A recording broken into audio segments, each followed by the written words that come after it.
El título, para los que toman nota, les felicito. Aquellos que toman nota, es muy interesante y de hecho es importantísimo hacerlo. El título es El poder de la oración. El poder de la oración.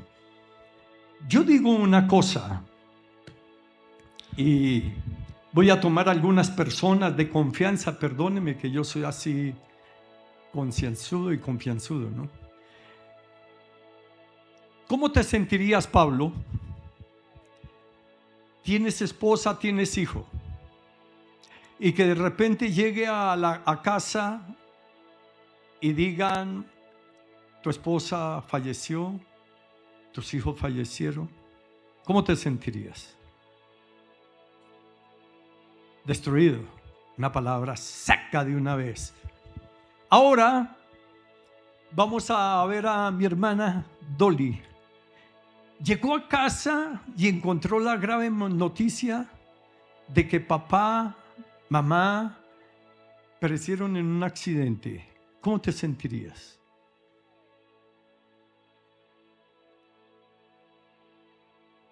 Bueno, pero siendo lógicos, reales, yo sé que están con Dios, pero alguien dijo por ahí en un disco, no se equivocó: ay, es que me duele y es que me duele, válgame Dios. Obviamente que le duele a uno. ¿Esto por qué lo hago? Porque Dios quiere hacernos reflexionar a nosotros en lo siguiente. Si vemos nosotros que el agua está entrando a casa y está metiéndose demasiado el agua, tenemos dos opciones. Una, o salimos, o dos, nos dedicamos a tapar la fuga de agua que hay. ¿Es obvio? De otra manera, la casa se va a inundar. Lo mismo pasa con la familia. Nosotros decimos querer mucho a papá, a mamá, al hermano, a la hermana, a la esposa, al esposo, a los hijos, a las hijas, que los amamos, los adoramos. Pero cuando venimos en una confrontación, sea por X o Y razón, de por sí solemos botar todo por la borda. Decimos: no nos interesa, no nos importa.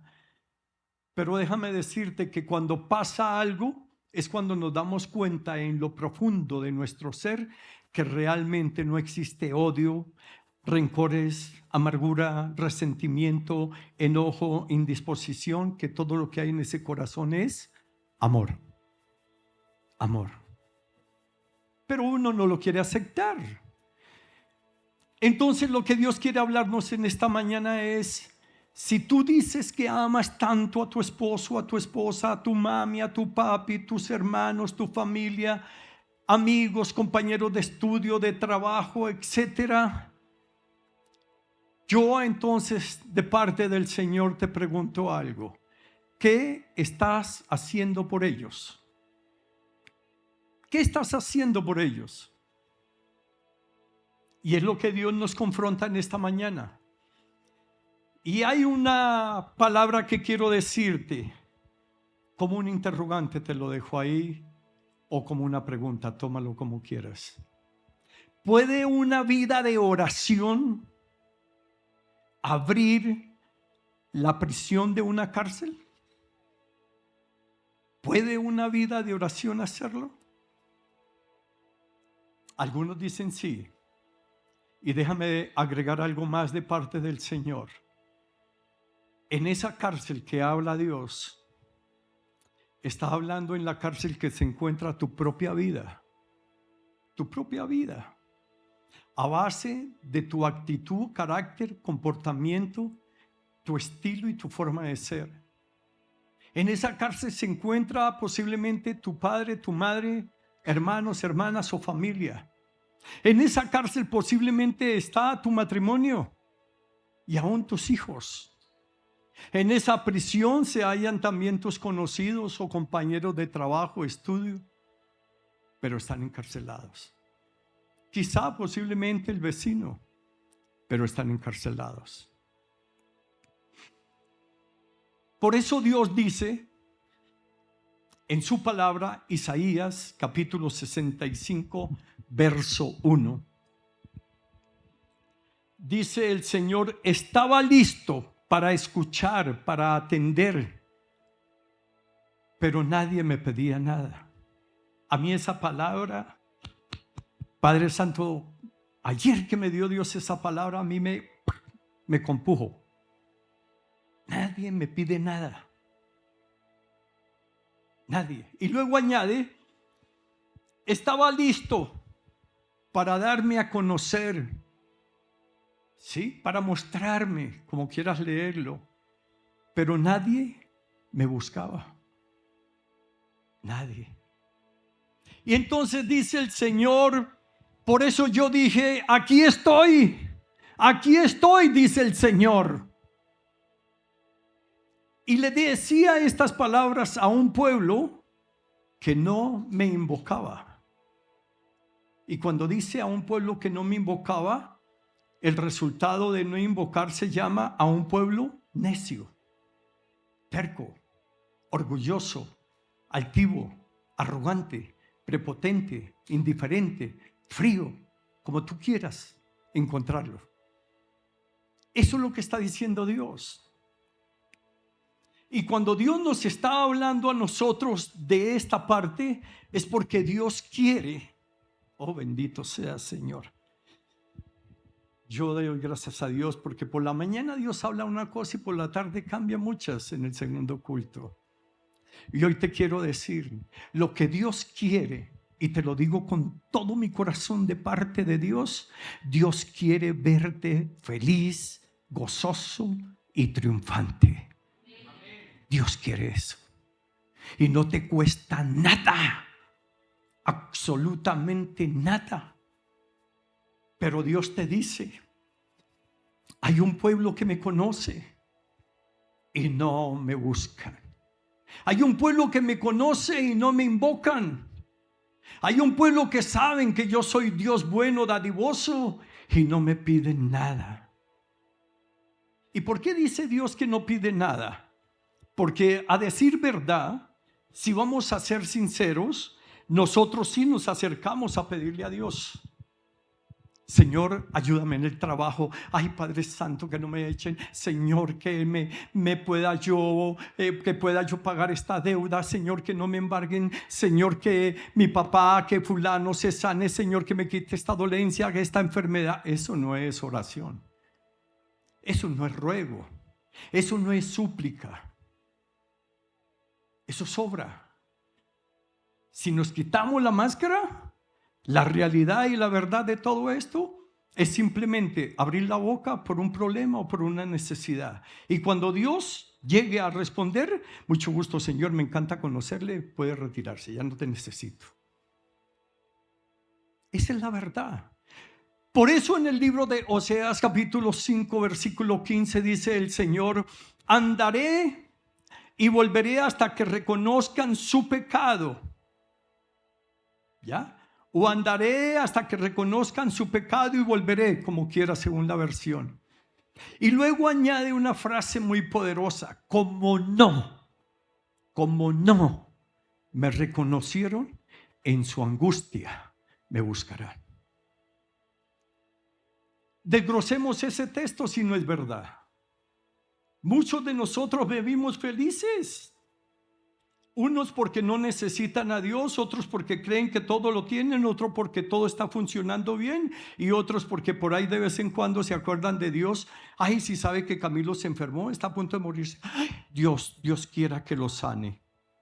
Esa palabra de Dios quiera es como si me dieran alguna cachetada. Yo no me imagino a Dios allá en su trono. ¿Qué hago, hijo? ¿Lo hacemos o no lo hacemos? Dios no es eso.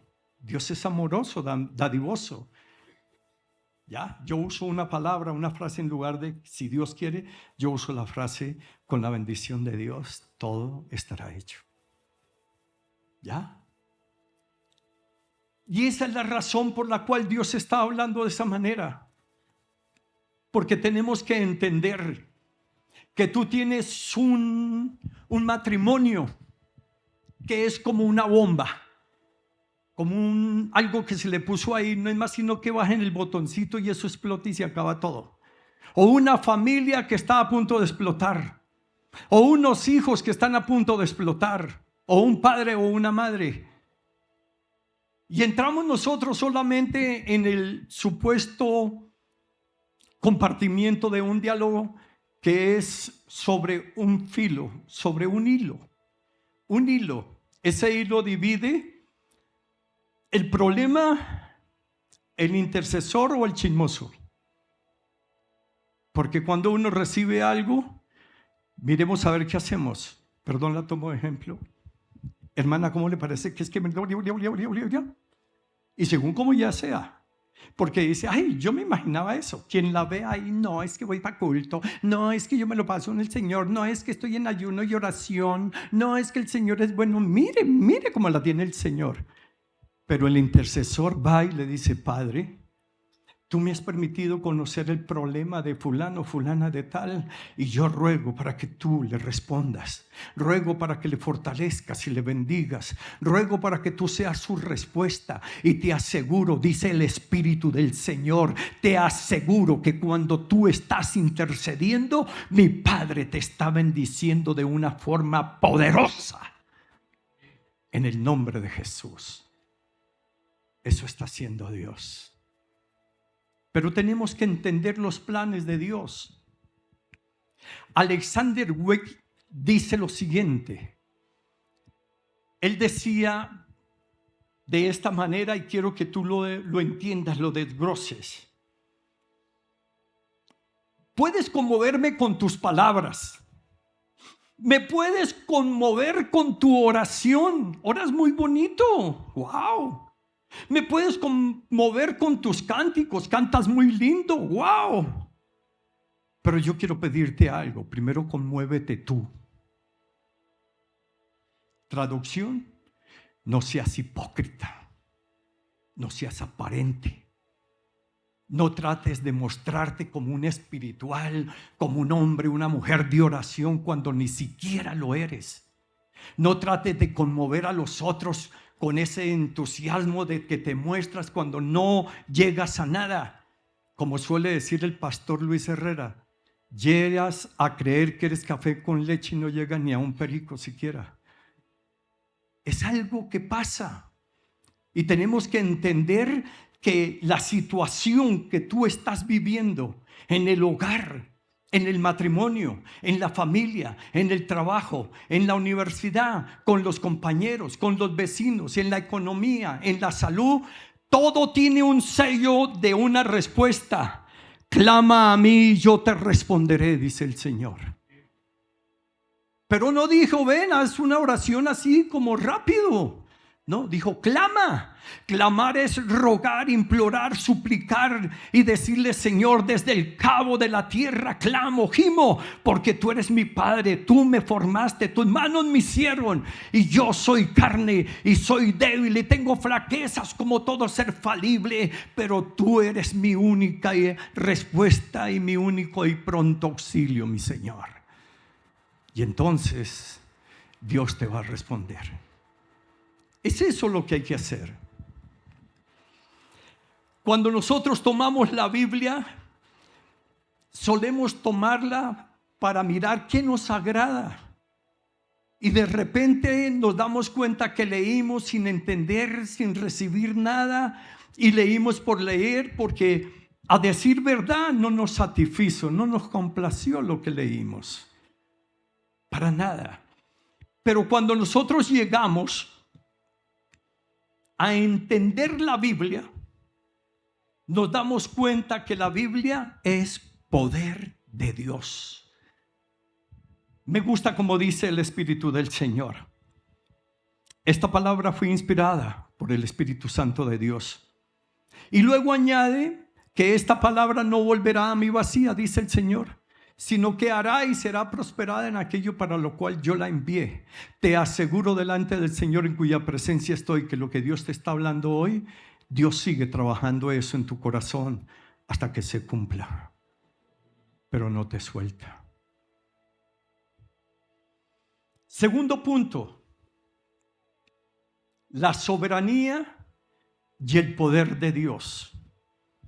Cuando hablamos de soberanía, tú Te recomiendo que vayas al Salmo 139, donde te muestra que tu Dios, mi Dios, nuestro Dios es un Dios omnisciente, omnipresente y omnipotente, excelso, soberano sobre pueblos, tribus y lenguas. Él es único Dios en el cielo, la tierra y debajo de la tierra. Y para ello quiero traer a colación, en una forma abreviando, lo que dice el relato del libro de Hechos de los Apóstoles, capítulo 12, versículo 1 al 17. Y encontramos en este pasaje que había un hombre llamado Herodes Agripa, nieto de Herodes llamado el Grande. Y este hombre era soberbio, orgulloso, arrogante, se ufamaba de muchas cosas y siempre quería tener la admiración, el clamor, los aplausos del pueblo. Y entonces a este hombre, a este César le gustaba, le dio por perseguir a los cristianos, y dentro de esos cristianos cayó Santiago, el apóstol, y fue el primer mártir. Le mandó a atravesar con una espada. Y el pueblo comenzó a gozarse, a aclamarlo, al mirarlo por lo que había sucedido. Oh, fue algo grande, algo glorioso, algo precioso. Y él, por congratularse, congraciarse, agradándole más al pueblo, mandó tomar prisionero al apóstol Pedro. Y entonces le mandó a encarcelar con 4 escuadrones de soldados. Cada escuadrón tenía 4 soldados, o sea 16. Y lo mandó a escoltar con 16 soldados hasta llevarle a la celda, porque el pensamiento, la idea que él tenía era sacrificarlo, matarlo después de la Pascua. Eso era todo lo que él estaba esperando.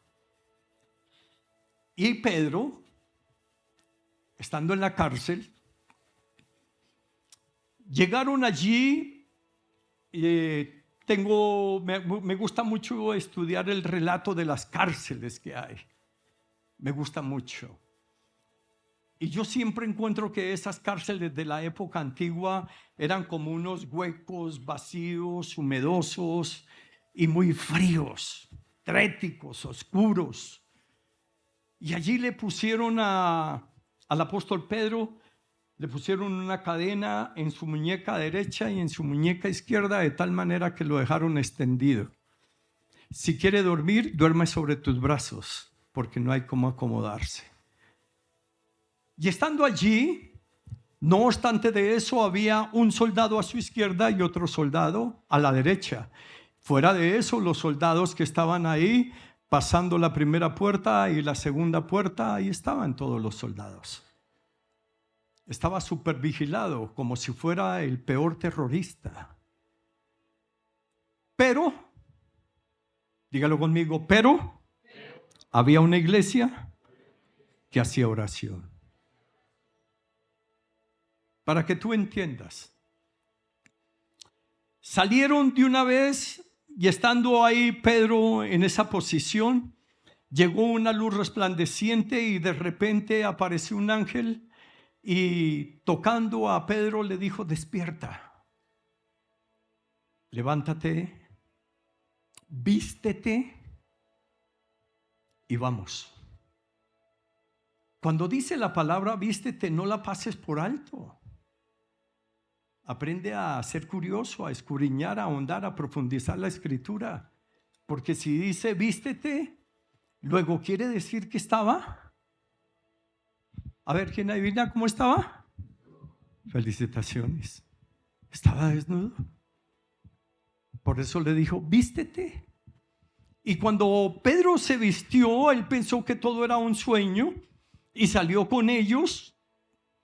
Y se fueron, y Pedro se dirigió directamente a la casa de María, madre de Juan Marco. Creo que era discípulo de Pedro. Y llegando allí, Entonces golpeó y Rode, una chica de la casa, tal vez le dijo quién es, y Pedro le dijo yo, y conociendo la voz se fue. Pedro, Pedro, ¿cómo se te ocurre si él está preso? Estás loca, mujer, estás ilusionada, estás ilusionando, estás en otra tónica, eso no es así. Pero si era Pedro, si era Pedro. Quiero decirte algo, no importa la prisión en la que estés, no importa. Yo como pastor y siervo del Señor Jesucristo te digo delante del Señor en cuya presencia estoy, no importa en la prisión que tú estés, porque tú y yo tenemos un Dios poderoso para abrir la prisión que sea. Él es el Dios de lo imposible, como dice allá en Lucas 1:37, que Él es el Dios de lo imposible, de lo imposible.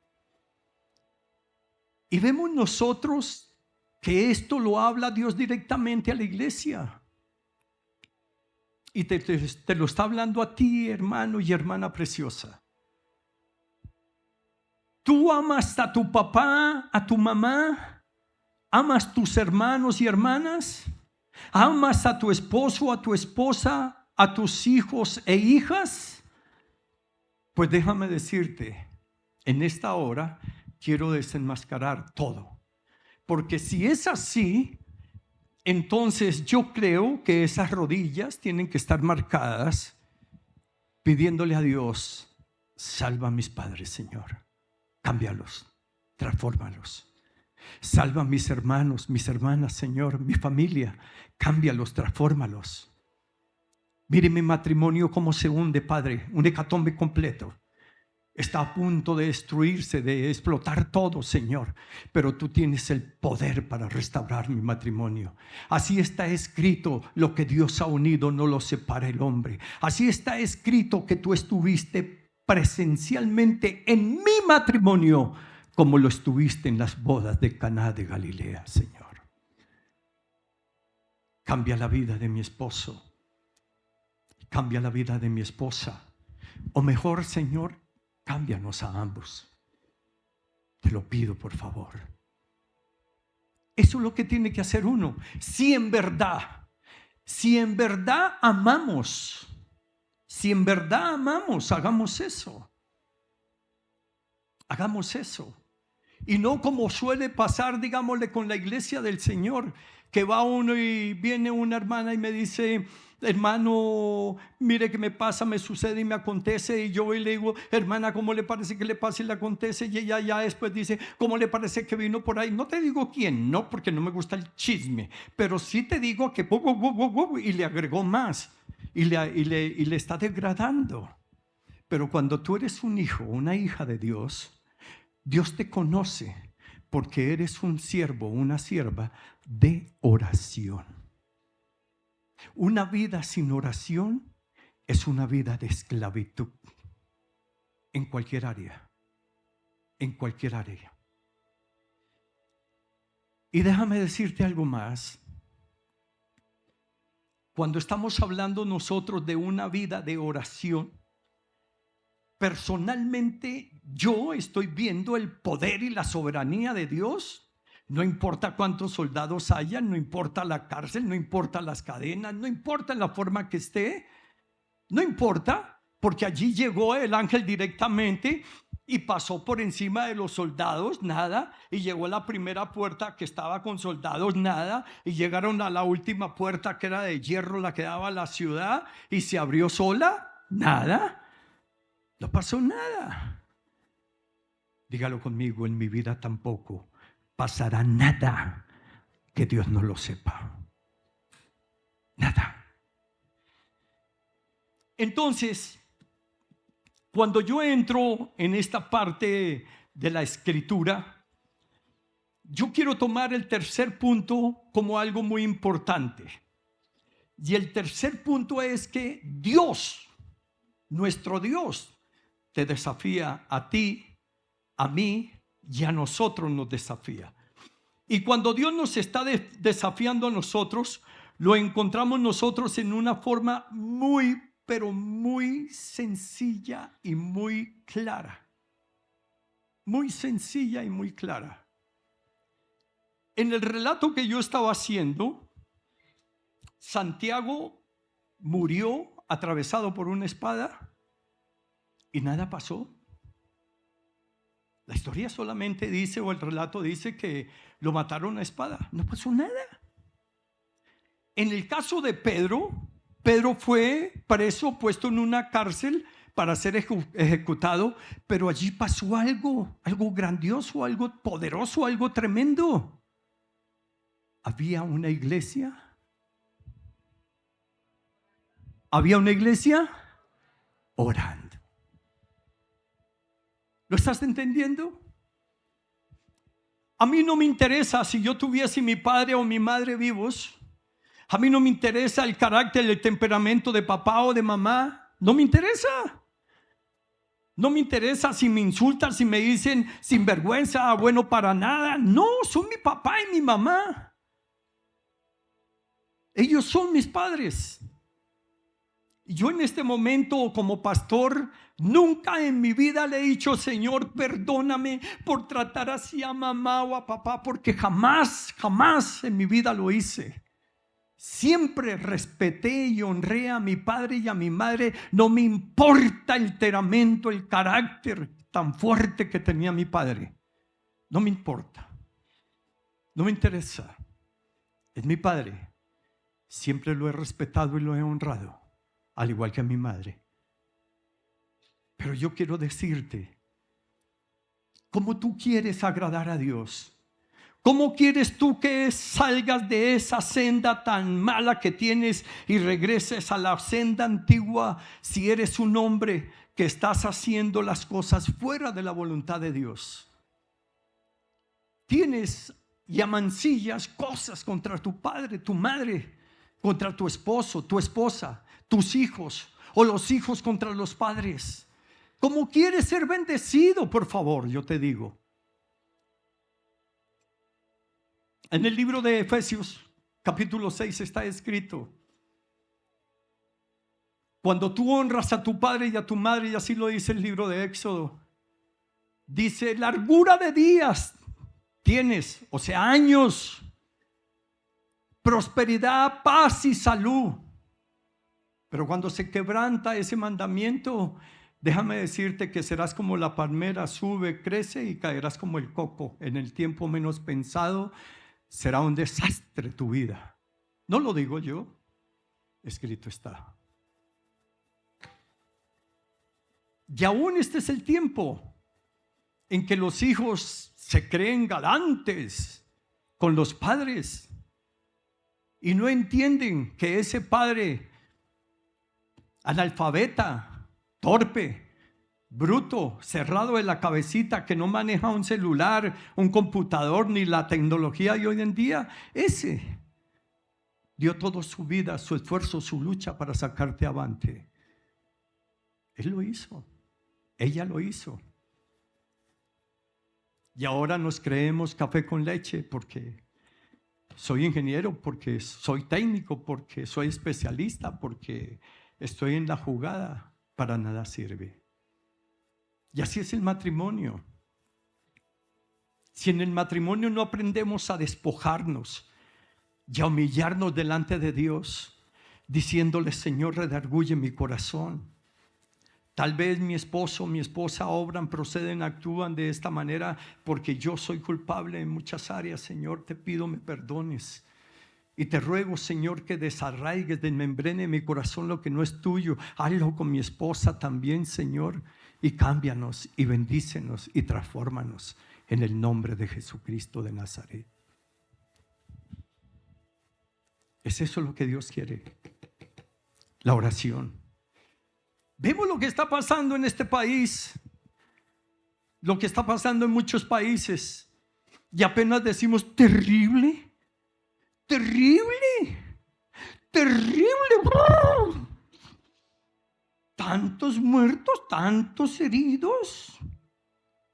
No, a mí no se me hace terrible. lo terrible para ti es terrible para este pastor que tú no hayas ido a los pies del Señor y le hayas dicho: Señor, te ruego por las familias de esas víctimas. Dales paz, consolación. Abrígalos en tu amor, Señor. Ten misericordia de ellos, Padre Santo, te lo ruego. Por eso Dios te dijo: ¿qué es de tu vida si tu esposa o tus padres fallecieran, o tus hijos? ¿Qué sentirías? Para que tú entiendas lo que estás sintiendo. Muchas vidas aquí, que el esposo salió y se lo mataron, que lo atropelló un carro, que lo atracaron, que lo violaron, que fue un negocio de órganos. Todas esas cosas, trata de blancas, y nosotros solamente tranquilos. ¡Ay! Terrible. Terrible. Entonces Dios te dice: ¿sabes orar? Si sabes hacerlo, porque en el libro de Santiago dice: el que sabe hacer lo bueno y no lo hace, le es pecado. ¿Por qué no estás clamando por tu familia? Si es verdad que tú te sientes feliz vamos a suponer que Dios te dio permiso de ir a Londres, y me siento feliz en Londres. Óyeme, yo no creo que tu corazón sea tan duro como para no pensar o decir: ¿cómo me gustaría estar aquí con papá y mamá?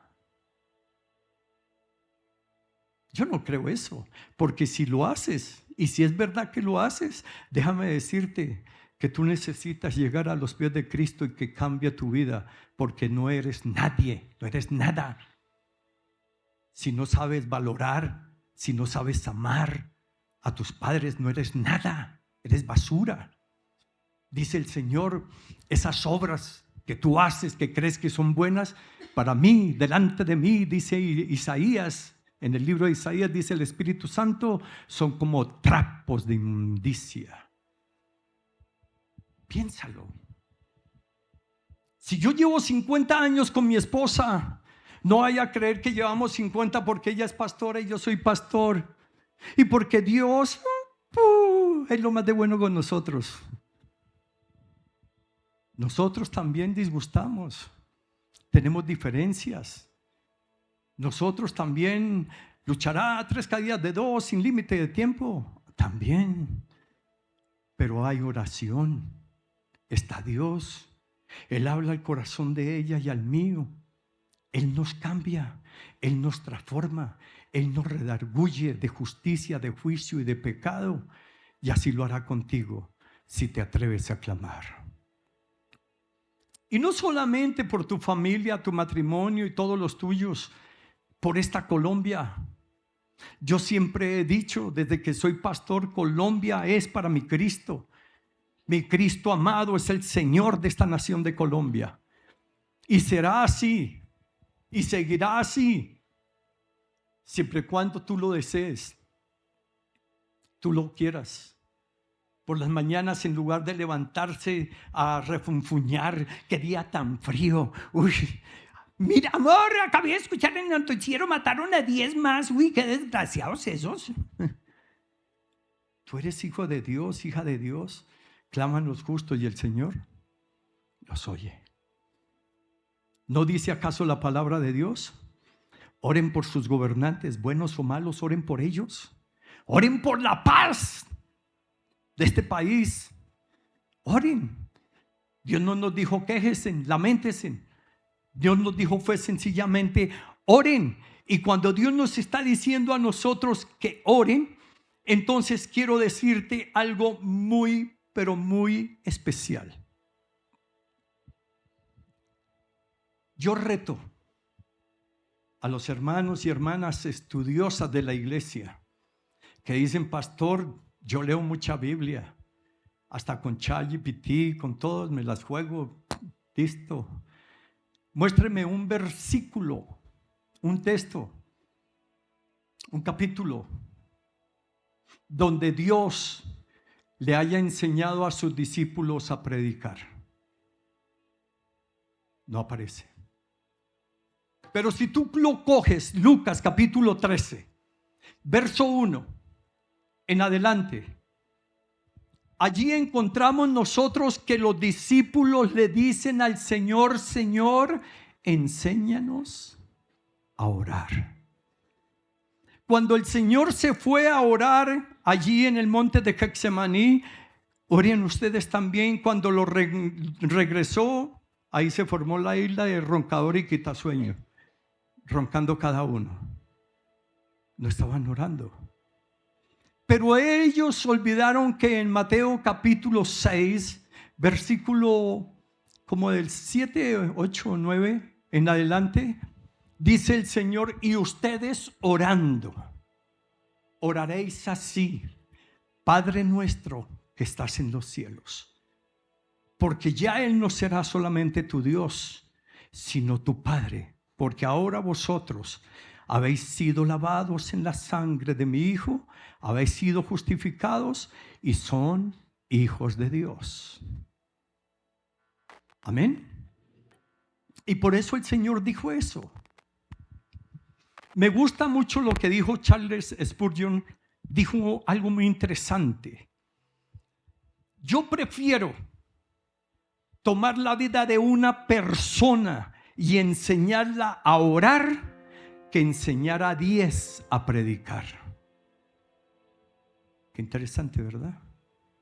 Él mismo estaba hablando desde años, miles de años atrás o muchos años atrás, de la importancia de tener comunicación a través de la oración con nuestro Padre Celestial.